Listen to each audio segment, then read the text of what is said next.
My name was always said like a mistake. Not in anger, not even in a joke, just as a fact. The ugly one. That is what my family called me for as long as I can remember. At birthdays, at weddings, at family dinners where everyone pretended to be kind, I was introduced with a smile and that quiet label hidden underneath it. This is Sarah, you know, the older one. And then the pause, the look, the soft laugh that followed. Even as a child, I learned what silence meant in a room full of people who knew how to pretend. My sister Amina was everything I was not. She was light where I was shadow. Pretty, graceful, always photographed, always praised. When she entered a room, conversations lifted.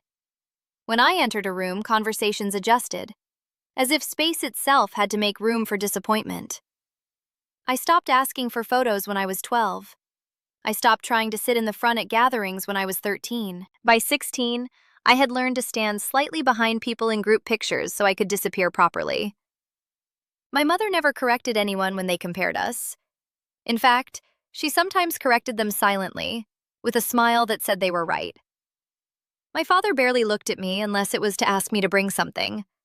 A glass, a plate, a reminder that I was useful in the smallest, safest ways. I grew up learning that being seen was dangerous, but being ignored was survival. Years passed like that. Slow, repetitive, invisible years. Until the invitation came. A family reunion.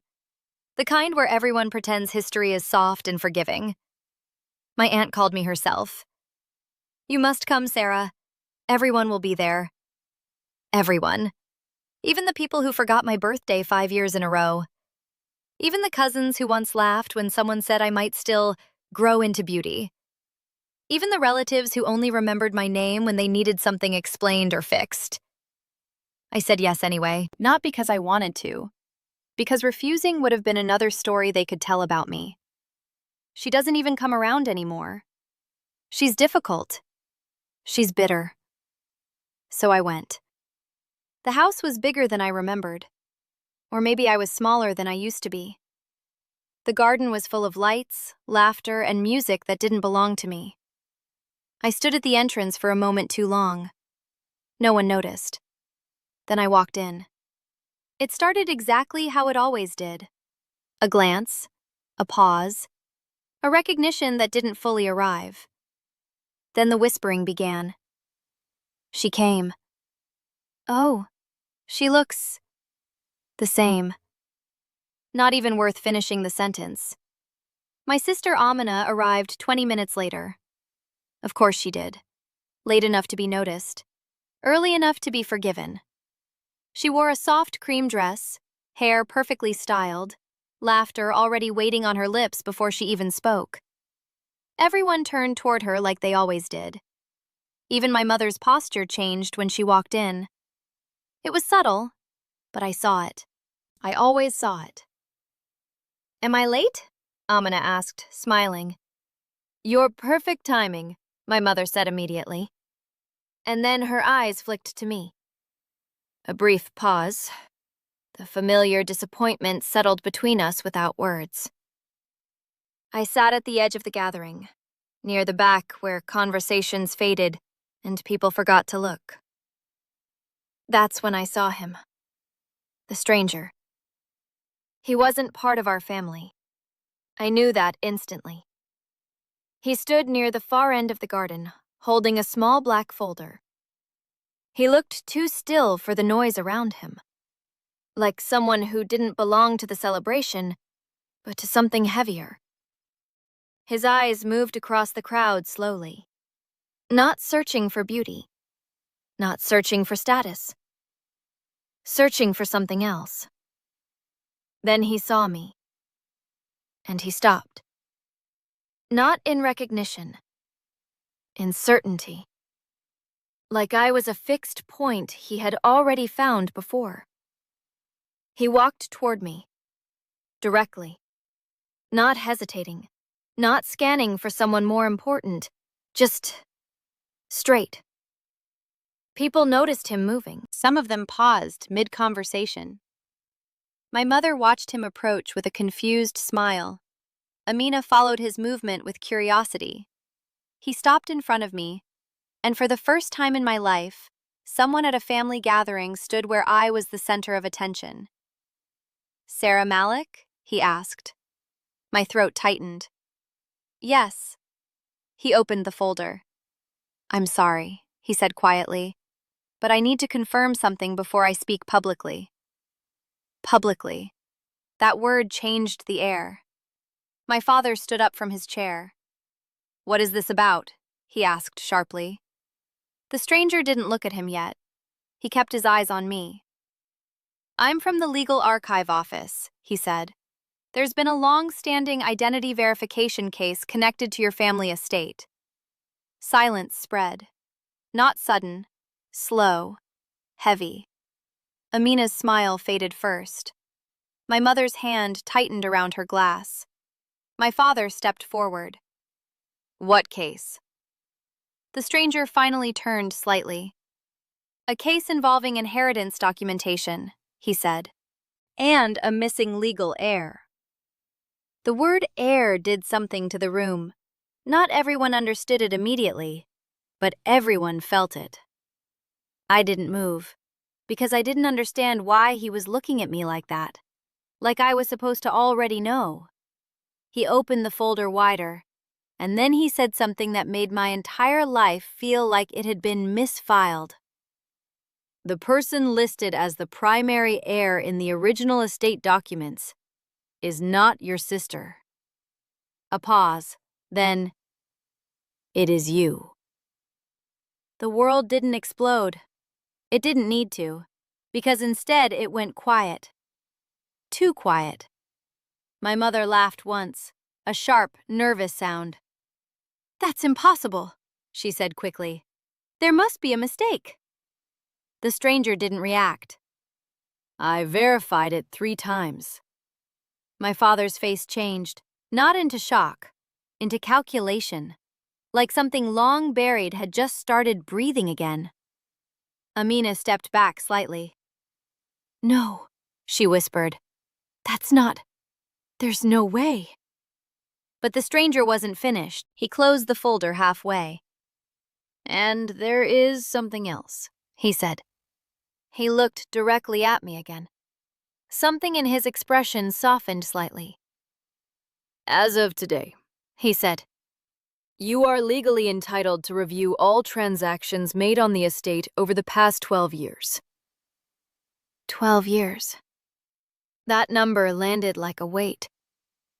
Because that was exactly when I started disappearing in this family. The stranger held the folder tighter. "And there are irregularities," he added. Now everyone was fully silent. Even the music in the background felt distant. My mother finally spoke, but her voice wasn't stable anymore. "What kind of irregularities?" The stranger looked at her for the first time. "Transfers," he said. "Signatures. And a missing consent record from a minor at the time." My hands went cold. Minor. At the time. I tried to remember what happened 12 years ago. But all I could remember was being told to sit in another room, while adults discussed things I was never allowed to understand. The stranger took a small step closer to me. "This case was reopened after a digital audit flagged a discrepancy in your family's inheritance file," he said. He paused, then added, "And your name was the first one that appeared in the corrected record." I looked at him, then at my family. For the first time, they were not looking at me like I was invisible. They were looking at me like I was something they had failed to erase properly. And I finally understood. My entire life had not been a mistake. It had been managed. The stranger closed the folder slowly, but the damage had already spread through the entire garden. No one spoke for a few seconds. It was the kind of silence that doesn't feel empty. It feels controlled, like something is being held down by force. My father was the first to break it. This is a misunderstanding, He said firmly. whatever file you're referring to, it does not concern her. He pointed at me like I was still the same person they had introduced for years as the ugly one. But something had shifted now. Even his voice didn't sound fully confident. The stranger didn't respond immediately. Instead, he looked down at the folder again, as if confirming something he already knew too well. Then he said, "It concerns her more than anyone else here." Amina took another step back. I noticed it. For the first time in her life, she was not the center of attention, and she didn't know how to stand without it. My mother moved closer to my father, her voice lowering. "This is embarrassing," she whispered. "We should end this conversation." But the stranger didn't stop. He turned a page inside the file and pulled out a single document. He held it up carefully. "This is the original inheritance declaration dated 12 years ago." He looked at me. "And your name is the only verified signature on it." My throat tightened. "I never signed anything," I said instantly. The words came out before I could even think, because I knew it was true. I had never signed anything important in this family. Not contracts, not papers, not even school decisions without someone else speaking first. The stranger nodded slightly. "That is exactly what the audit confirmed," he said. Then he paused. "And that is why this case was reopened." A distant murmur started behind us. Guests were listening now. Fully listening. The kind of attention my family never gave me suddenly belonged to me. My mother's face tightened. "This is absurd," she said again, but less firmly now. The stranger continued. "The signature on the document is legally valid," he said, "but it was not executed in a standard environment." My father stepped forward. What does that mean? The stranger closed the folder completely. It means, he said, there is recorded evidence that the document was signed under supervision, without independent verification. A silence dropped again. This time heavier, more dangerous. I felt something cold move through my chest. Supervision. Verification. Those words didn't belong to my childhood, but they belonged to my absence. My father's jaw tightened. You are accusing us of fraud, he said slowly. The stranger didn't deny it. I am stating what the audit found. Amina finally spoke again, but her voice was different now. Smaller. What audit? The stranger turned slightly toward her. A forensic legal review triggered by a secondary claim submitted last month, he said. Then he looked at me again. Submitted by you. My heart stopped for a fraction of a second. I didn't submit anything, I said immediately. But even as I said it, something inside me felt uncertain. Because I didn't remember much from the last month. My life had been repetitive. Work, home, silence. The stranger's expression remained calm. Someone used your identity credentials to trigger the review, he said. And it passed verification checks linked to your original estate rights. My mother laughed again, but it was forced now. This is ridiculous, she said. She doesn't even understand legal procedures. That sentence used to define me. It used to end conversations before they started. But this time the stranger replied. She doesn't need to understand them, he said. She only needs to be the rightful holder of them. A sudden shift happened in the crowd. People were no longer pretending not to listen. They were openly watching now. My aunt stood near the chairs, whispering to someone beside her. My sister was no longer smiling at all. And I didn't move. because something in me was trying to catch up with what was happening. The stranger opened the folder again. This case is not just about inheritance, He said quietly. Then he paused. it is about identity misclassification. The words felt heavy. Misclassification. Like I had been filed incorrectly, stored incorrectly, lived incorrectly. He took out another document. This is a hospital record from when you were 13. My breath caught. I didn't remember any hospital. My father immediately reacted. That is irrelevant, He said sharply. But the stranger continued. it shows consent was granted for long-term guardianship adjustments. Silence again. But this time it wasn't just shock. It was fear. Because guardianship was not just paperwork. It was control. My hands started to shake slightly. I was never told anything about guardianship changes, I said quietly. The stranger nodded once. That is also what the record suggests, He said. My mother stepped forward now, her voice rising. This is harassment, she said. You cannot just come here and accuse a family based on outdated files. The stranger finally looked at her fully. And for the first time, there was something sharper in his expression. These are not outdated files, He said. they were updated last week. A pause. And they point to active concealment. The word concealment made the air feel heavier. My father's face changed again. Not fear, not shock. Something more controlled. Something strategic. He looked at me for the first time properly since the conversation began. And I saw something I had never seen before. Not disappointment, not indifference. Concern. But not for me, for what I now represented. My sister stepped closer to him. Dad, she said quietly, this is going too far.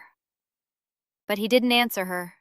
He was watching me like I had suddenly become a variable in a problem he thought was already solved. The stranger closed the folder again. There is one more step, He said. Everyone turned to him. This case requires confirmation from the listed heir before legal enforcement begins. My chest tightened. Enforcement. That word didn't feel like paperwork anymore. It felt like impact. He turned fully toward me, and for the first time, his voice softened slightly. Sarah, he said, do you wish to open the estate file under your name? The entire garden seemed to hold its breath, because that question wasn't just legal. It was irreversible. My mother shook her head quickly. No, she said. She is not in a position to make that decision right now. But the stranger didn't look at her. He looked at me, waiting, not pushing, just waiting. And in that moment, for the first time in my entire life, no one interrupted me before I could speak. The silence that followed was different from before.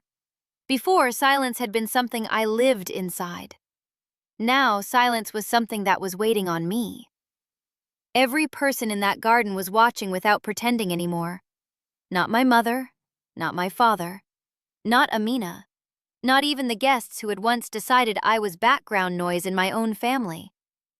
All of them were waiting for my answer. The stranger still held the folder open, but he wasn't rushing me. That made it worse, because urgency would have made this feel like pressure. Instead, it felt like choice. A real one.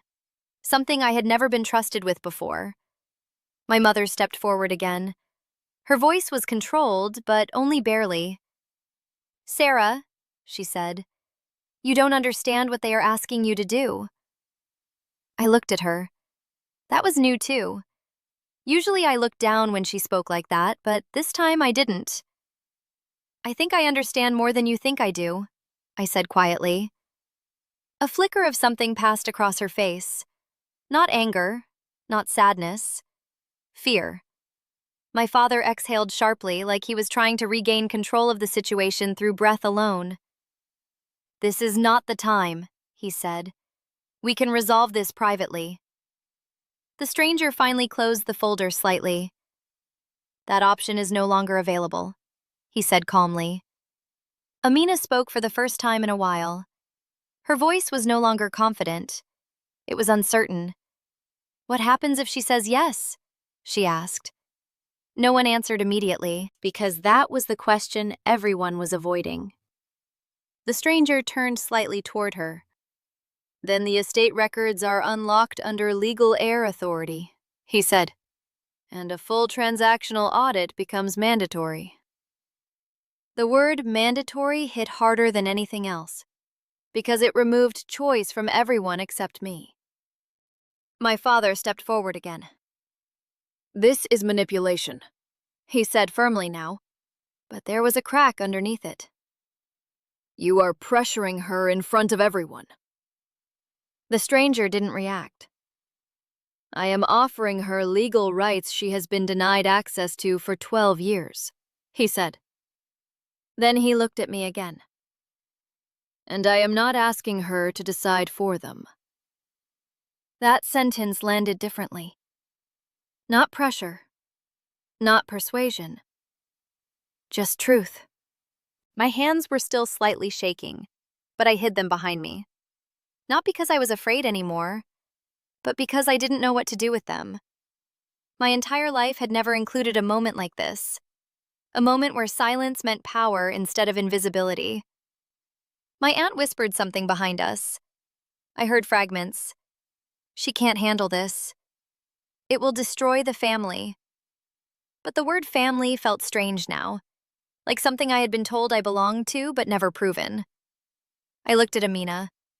For the first time, she didn't look perfect. She looked uncertain, not cruel, not confident, just human.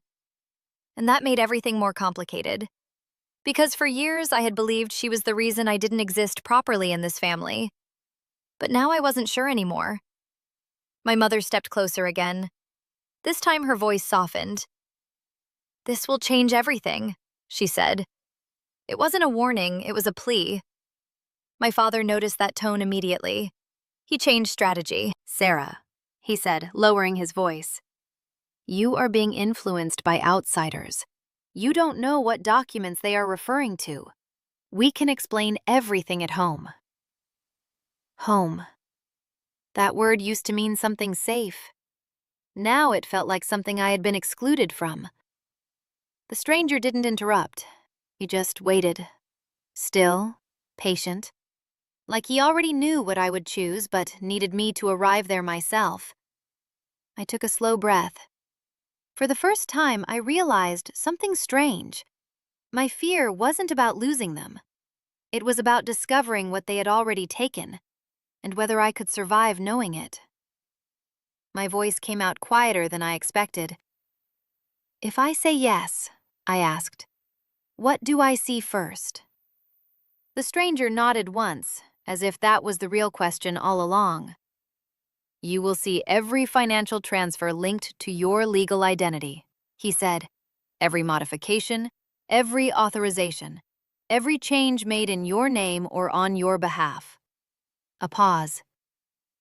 "And who approved them?" Something inside me tightened. Not fear this time. Clarity. Because that last part mattered more than anything else. Who approved them? My mother's face changed immediately. "No," she said quickly. "This is unnecessary." But my father didn't speak this time. That silence from him was louder than everything else. Amina looked at me directly now. For the first time, she didn't look like she knew what I should do. She looked like she didn't know what she herself should feel. The stranger extended the folder slightly toward me. Not forcing, not pushing, just offering. I stared at it. A simple black folder. Nothing dramatic, nothing emotional. Just paper. but I knew something in me would not stay the same after I touched it. My mother stepped forward again, almost desperate now. "Sarah, please," she said. "Think about the family." That word again. Family. Used like a shield. Used like a reason. Used like an excuse. But never used like truth. I looked at her. Then at my father. Then at Amina. And for the first time, I realized something that had been building quietly inside me for years. They were not afraid of losing me. They were afraid of what I would find if I stopped disappearing. I turned back to the stranger. My voice was steady now. "What happens if I refuse?" I asked. He answered immediately. "Then the file remains sealed," he said, "and nothing changes legally." A pause. But the audit findings still exist. That was the difference. Nothing changes legally, but truth doesn't disappear just because you ignore it. I inhaled slowly.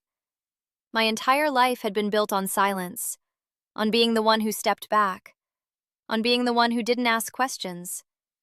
But questions were already standing in front of me now, waiting. I lifted my hand, and for the first time in my life, I didn't hesitate before choosing to be seen. I placed my hand on the folder. It was lighter than I expected, almost ordinary. But the moment my fingers touched it, something shifted in the air around me. Not physically. Socially. My mother made a small sound, barely a breath, but it carried panic. My father didn't move, but his eyes sharpened in a way I had never seen before. Amina looked down instead of at me, like she couldn't decide where to place herself in this new version of the moment. The stranger slowly released the folder into my hands. And just like that, it was mine. Not emotionally, not symbolically, legally. He stepped back half a pace. "That confirms authorization," he said calmly. And that sentence changed everything. Because now it was no longer a discussion. It was procedure. My mother stepped forward immediately. "This is a mistake," she said, her voice rising now. "She is emotionally overwhelmed. You cannot let her make legal decisions like this in front of everyone." But the stranger didn't even look at her. He was watching me, waiting for what came next. My father finally spoke, but his voice had changed. Less commanding, more controlled. "Sarah," he said carefully, "you are making a decision without understanding consequences." That word again, consequences. They always used it when they meant control. I looked at him. For the first time in my life, I noticed something I had never allowed myself to see before. He wasn't calm. He was calculating. Not protecting me, protecting something from me. "I understand enough," I said quietly. A pause. The words surprised even me, because they were true.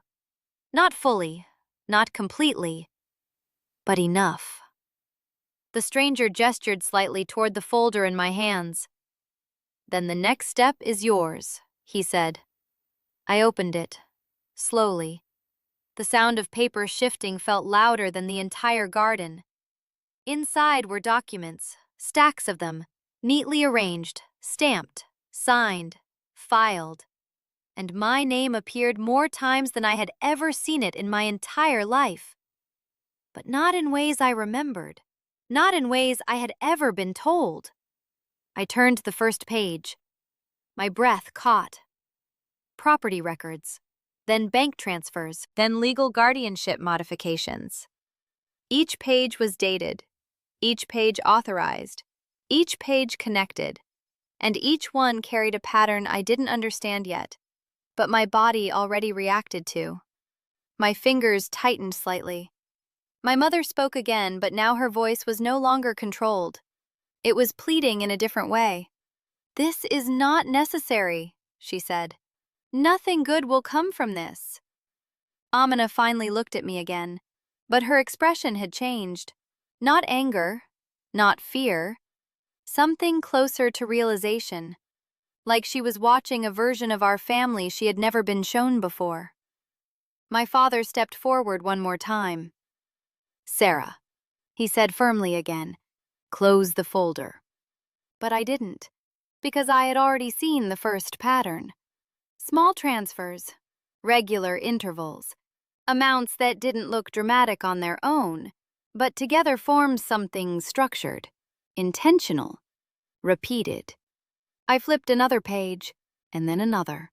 My throat tightened slightly because the numbers weren't random. They were consistent withdrawals from accounts tied to my identity, my name, my legal record, my existence. I looked up at the stranger. "What is this?" I asked quietly. He didn't answer immediately. Instead, he stepped slightly closer so only I could hear clearly. "It is a long-term financial diversion structure," he said. My stomach tightened. "Diversion?" He nodded once. "Funds originally allocated under your inheritance designation were redistributed through secondary guardianship permissions." The words sounded distant, technical, but their meaning was not. My hands went colder. I looked back at the documents. Secondary guardianship permissions. That meant someone had access. Repeated access. My mother suddenly interrupted again, louder now. "This is being misinterpreted," she said. "We handled all finances for the family. This is normal in every household." But even as she said it, her voice broke slightly on the last word. Normal. That word didn't fit here anymore. I turned another page and stopped. Because this one was different. It wasn't a financial record. It was a signature authorization sheet. And at the bottom, there were multiple signatures. My father's name, my mother's name, and one more. A guardian approval stamp dated when I was still a minor. My breath stopped for a second. A minor. Again. I looked up slowly. My voice came out softer than I expected. "I was a child," I said. No one responded immediately, because that was not something they could argue with easily. The stranger spoke again carefully. "Which is why the permissions required dual authorization," he said. My eyes flicked back to the page. Dual authorization. Both guardians, both signatures, both approvals. My mother stepped back slightly. My father didn't move at all now. But something in his face had changed. Not fear, containment. Like he was trying to hold something inside himself from breaking out. Amina whispered something under her breath. I couldn't hear it, but I saw her lips form a word. "No." The stranger looked at me again. "There is more," he said. And then he paused. But I already knew, because nothing about this had been small so far. I turned another page and saw something that made my entire understanding of my life shift slightly out of place. A photograph. Not recent. Old. Hospital hallway. My name written on a file tag attached to my wrist. And beside it, a legal custody transfer confirmation. Signed, approved, filed. I felt something inside me go completely still. My mother moved forward quickly again. "This is from when she was sick," she said urgently. "She doesn't remember that period clearly." But her voice wasn't stable anymore. It was defensive. The stranger looked at her for the first time in a while. "And that is exactly what the audit flagged," he said. A pause. "Unclear consent period during medical vulnerability." My grip on the folder tightened slightly. Medical vulnerability. My father finally spoke again, but softer now. "This is a misunderstanding of paperwork from years ago," he said. "It has no relevance today." But I wasn't listening to him anymore, because something else had caught my attention. At the bottom of the hospital record, there was a note. Handwritten.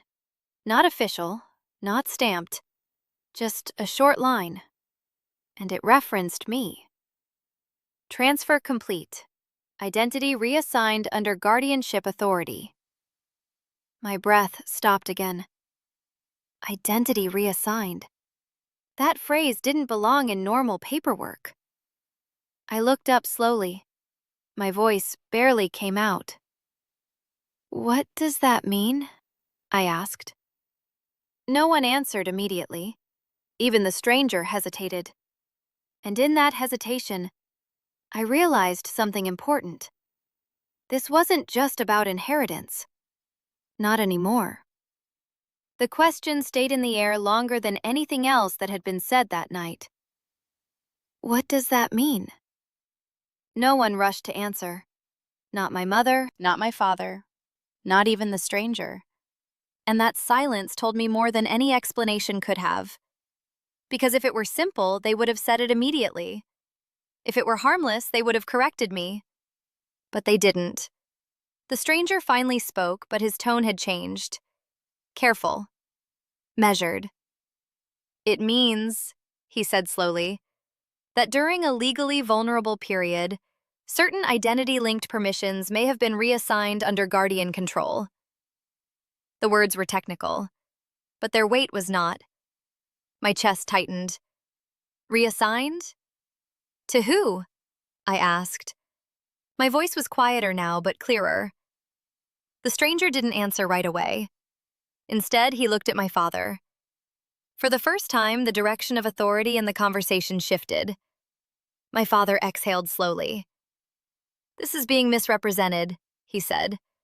"Guardianship allows temporary administrative control. That's all this is. Temporary. Administrative. Control." He chose his words carefully.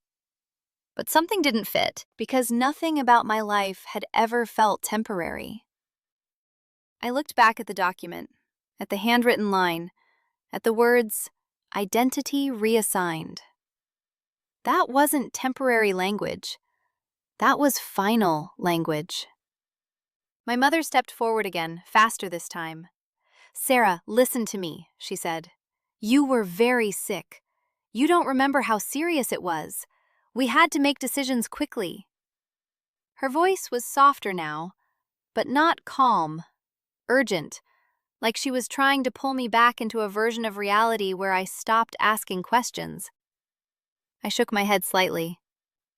"What kind of decisions?" I asked. She hesitated, just for a second, but I saw it, and that hesitation said everything. Amina suddenly spoke. Her voice wasn't confident anymore.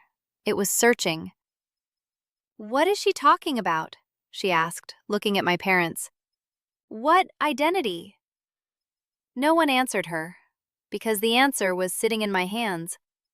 The stranger stepped closer again, not interrupting, but not staying silent either. "There are additional documents that clarify this," he said quietly. My fingers moved before I could think. I turned the page, and then everything shifted again. This document was different. It wasn't about money. It wasn't about property. It was about designation. Primary heir classification. Original record, Sarah Malik. Amended record, Amina Malik. Date, 12 years ago.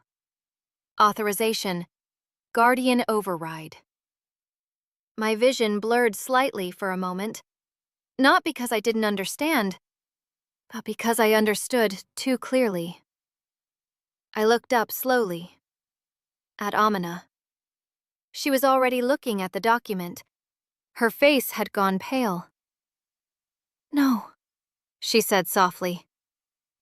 "No, that's not." She didn't finish the sentence, because she couldn't.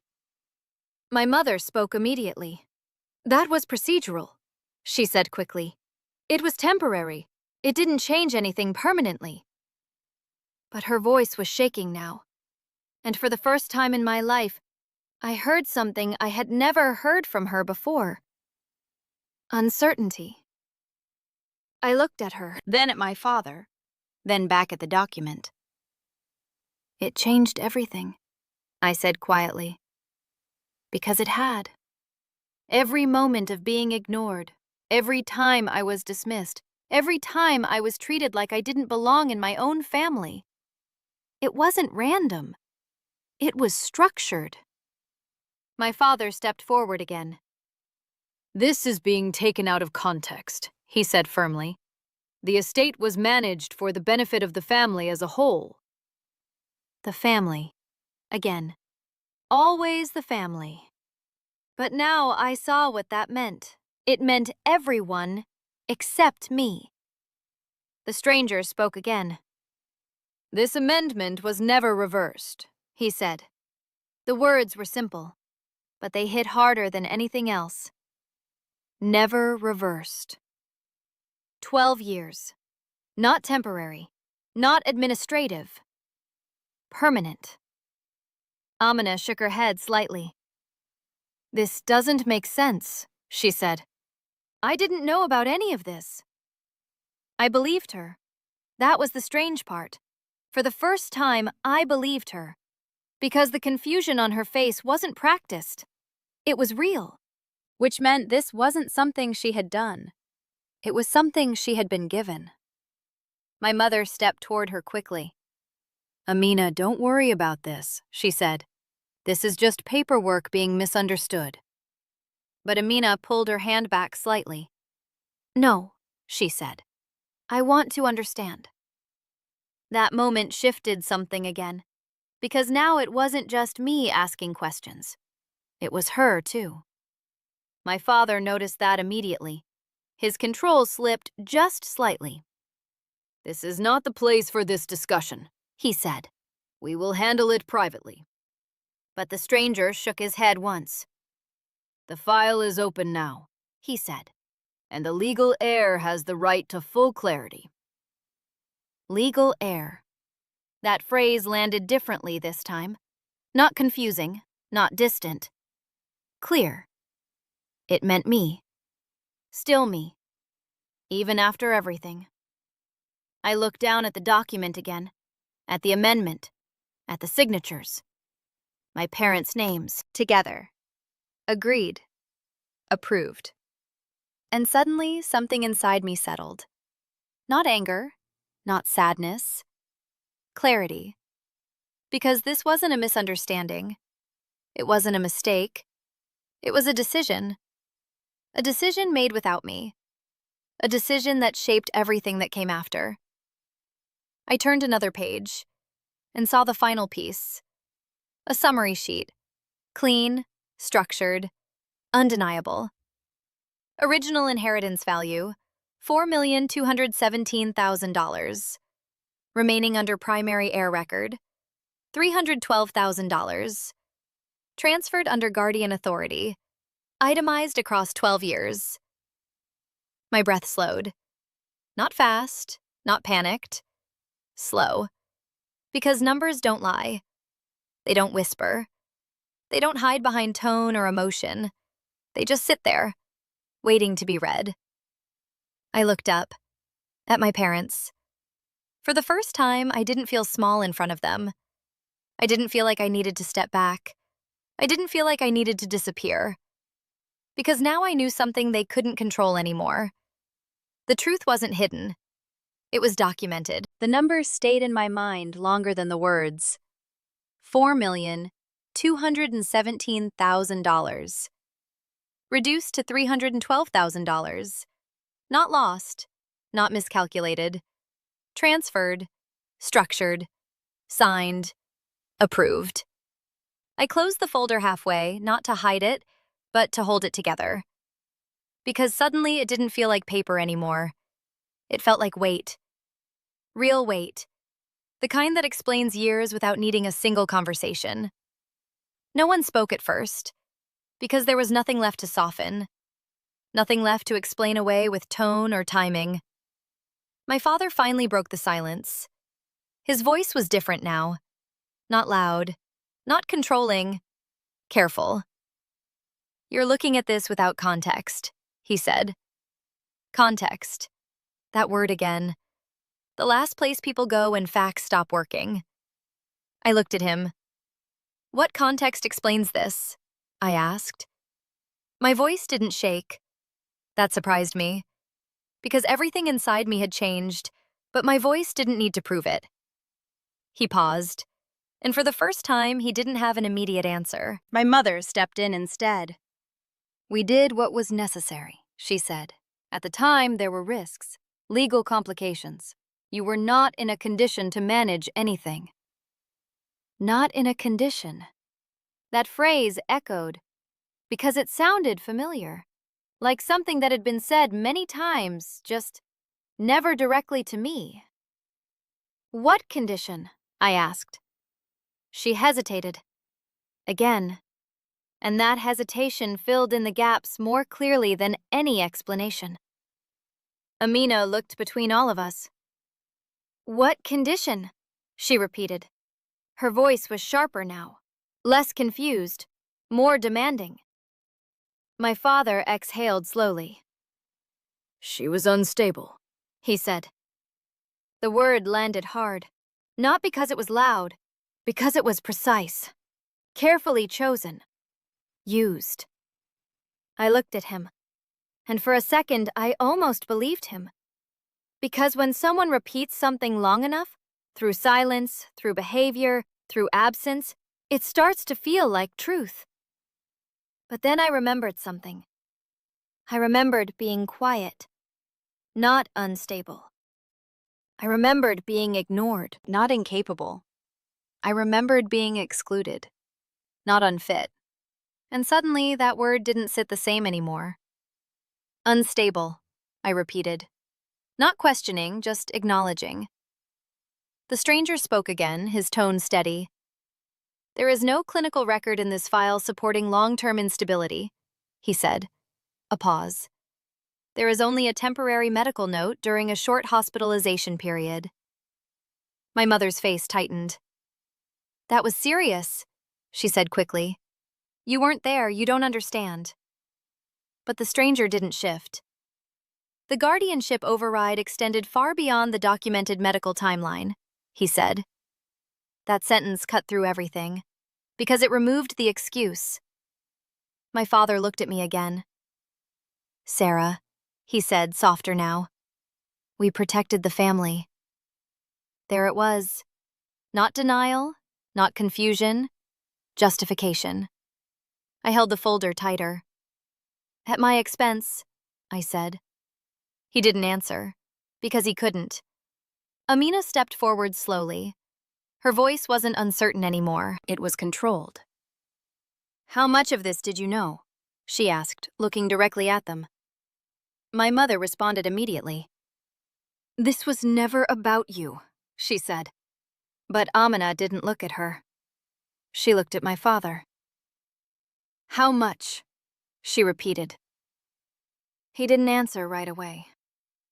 And that silence told her everything. She stepped back slightly. Not dramatically. Just enough. Enough to create distance. Not physical. Emotional. The stranger spoke again. The audit includes beneficiary benefit tracking, he said. Then he paused. And there is a clear pattern of redirected financial advantage. My eyes moved back to the folder. I flipped one more section open. And there it was.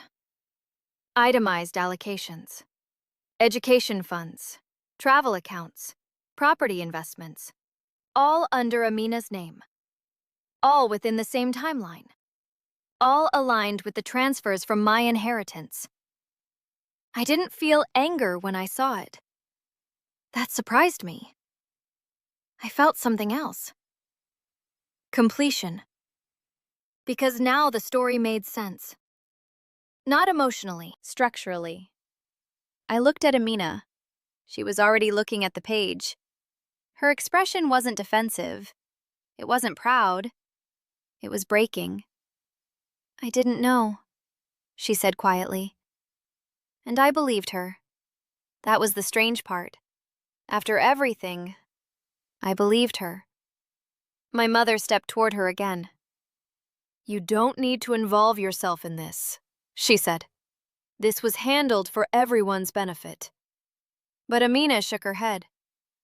No, she said. Not like this. Her voice wasn't loud, but it was firm. And for the first time, she wasn't standing on their side. She was standing on her own. My father noticed that immediately, and something in him shifted again. This is not a discussion for tonight, he said. But no one moved, because the discussion had already happened, and it couldn't be undone. I looked back at the stranger. What happens now? I asked. He answered without hesitation.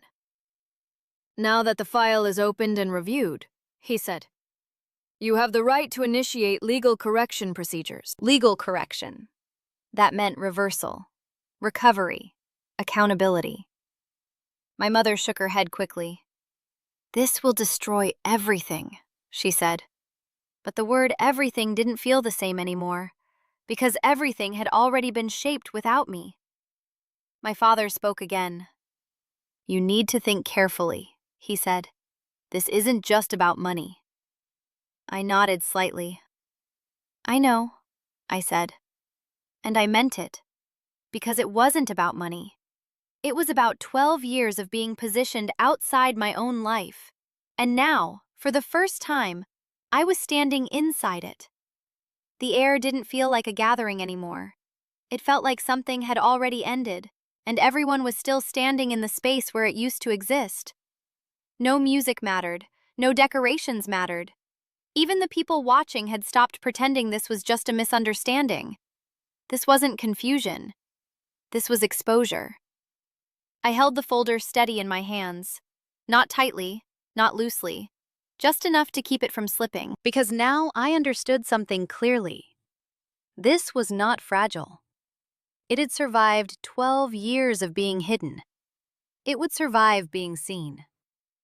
My mother spoke again, but her voice had changed completely. No authority, no softness, just urgency. Sarah, listen to me, she said. Once you start this, there's no going back. I looked at her, and for the first time, I didn't see someone explaining something to me. I saw someone trying to stop something from happening. I think we passed that point already, I said. My father exhaled slowly. You're emotional right now, he said. This is not the right state to make decisions that affect everyone. Everyone. Again. Always everyone. Except me. The stranger didn't interrupt. He didn't guide. He didn't influence. He simply stood there, letting the moment belong to me. Amina stepped forward slightly. Sarah, she said quietly. I turned toward her. She hesitated for a second before continuing. If this is true, she said, then you should do whatever you need to do. My mother reacted immediately. Amina. But she didn't stop. I didn't know, she said. But not knowing doesn't make it okay. That sentence landed deeper than anything else. Because it wasn't defensive. It wasn't apologetic. It was honest. And honesty had been missing from this family for a very long time. My father looked at her sharply. You don't understand the consequences, he said. But she didn't back down. Maybe not, she said. But I understand this isn't right. Silence followed again. But this silence wasn't heavy. It was clear, like something had finally settled into its true shape. I looked back at the stranger. What does legal correction actually involve? I asked. He answered calmly. It begins with a formal claim under your name, he said. Then a court-ordered audit review. After that, asset tracing and recovery procedures are initiated. Each step sounded structured, predictable, unlike everything else that had been hidden from me. "And them?" I asked, glancing briefly at my parents. The stranger didn't soften his tone. "They would be required to provide full disclosure under oath," he said. My mother closed her eyes briefly. My father didn't move. But something in his expression tightened. Not anger, not denial. Recognition. Because this was no longer something he could control with words. I looked down at the folder again. At the numbers, at the signatures, at the years. 12 years. That wasn't a mistake. That wasn't confusion. That was time. Time where I was present, but not included. Time where decisions were made, but never explained. Time where I learned to stay quiet because I thought I had nothing to say. And now, I had everything. My voice came out steady. "I want to proceed," I said. No hesitation, no pause, just clarity. The stranger nodded once. "Then we begin documentation of intent," he said. My mother stepped forward quickly. "No," she said. "You're not thinking clearly." But I didn't look at her this time, because I didn't need to. "I've never been allowed to think clearly before," I said quietly, "and I still ended up here." That sentence stayed in the air, because it wasn't anger, it wasn't blame, it was truth. My father spoke one last time. "Sarah," he said, "this will break the family." I looked at him, and for the first time, I understood something that had always been just out of reach. "This didn't break the family," I said. "It revealed it." No one answered that, because there was nothing left to argue. The stranger took a small notepad from inside the folder. "Please confirm your full legal name," he said. I did, without hesitation, without doubt. He wrote it down carefully, each letter placed exactly where it belonged, like something being restored. "Confirmation recorded," he said. And just like that, it began. Not loudly, not dramatically, just officially. The garden didn't change. The people didn't disappear, but something inside me shifted completely. For the first time in my life, I wasn't standing at the edge of something. I was standing at the center of it. Not because I was chosen, because I chose not to step back anymore. Amina stood a few steps away now. Not close, not distant, just separate. My parents stood together, but not united in the same way. There were cracks now, visible ones, not spoken but real. And I didn't feel satisfaction. I didn't feel revenge. I felt something quieter, something steadier, alignment. Because the story I had lived my entire life was no longer the only version that existed. The moment didn't end. It didn't close the way stories usually do, with a reaction, with raised voices, with something loud enough to match what had just happened. Instead, everything settled. Quietly, uncomfortably. Like a room that had finally heard the truth and didn't know how to rearrange itself afterward. The stranger finished writing, then carefully placed the notepad back into the folder. "This is now an active case," he said. "You will be contacted within 48 hours with the next procedural steps." 48 hours. For 12 years of silence to begin unfolding. It felt almost unreal. I nodded. Not because I understood everything, but because I understood enough. He closed the folder gently and handed it back to me again. "Keep this secure," he said. I took it. And this time, it didn't feel like weight. It felt like ownership. Real ownership. Not assigned, not managed. Mine. He gave a small, respectful nod, only to me, and then turned to leave. No dramatic exit. No final words. Just a quiet departure. And somehow, that made everything feel more permanent. The moment he walked out of the garden, the silence shifted again. Not heavy, not tense, just exposed. People began to move again, softly, carefully. Like they were unsure how much of what they had just witnessed they were allowed to acknowledge. Some avoided looking at me, some didn't, but no one looked at me the same way anymore. That was the difference. My mother finally spoke again, but her voice had lost its urgency. It was quieter now.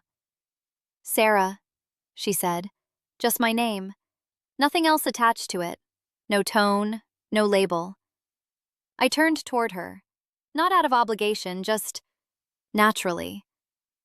She looked like she wanted to say something more, to explain, to fix, to return things to something familiar.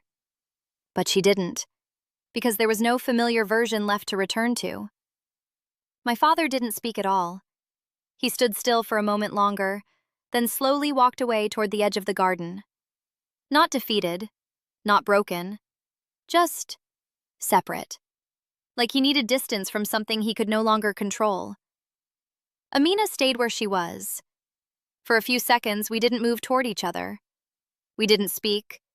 We just stood there, two people who had lived in the same story, but never the same version of it. Then she took a step closer. "I meant what I said," she said quietly. "You should do this." I looked at her. "I know," I replied. And I did. There was no anger in that moment, no blame, just a strange kind of understanding. Because for the first time, we were both seeing the same truth at the same time. She nodded slightly, then stepped back again. Not leaving, not staying close, just choosing her place in the moment. And that was enough. I looked down at the folder one last time, at the documents, at the numbers, at the years. 12 years of being called something I was never meant to be. The ugly one. I used to think that meant something about my face, something visible, something fixed. But now I understood. It was never about how I looked. It was about how easily I could be overlooked, how quietly I could be moved out of the way, how simply my place could be reassigned without anyone asking me. That was the real meaning. And that meaning didn't belong to me anymore. I walked toward the exit slowly, not rushing, not hesitating, just moving. No one stopped me. No one tried to. The night air felt different when I stepped outside. Cooler, clearer, like something had finally opened. I took a breath, a full one. Not the kind I had learned to take quietly over the years, a real one. And for the first time, it didn't feel like I was leaving something behind. It felt like I was stepping into something that had always been waiting. Not revenge, not victory. Something quieter than that. Truth. The kind that doesn't need to be announced. The kind that doesn't need to be defended. The kind that simply exists once you stop allowing it to be hidden. I didn't look back, because for the first time in my life, I didn't need to.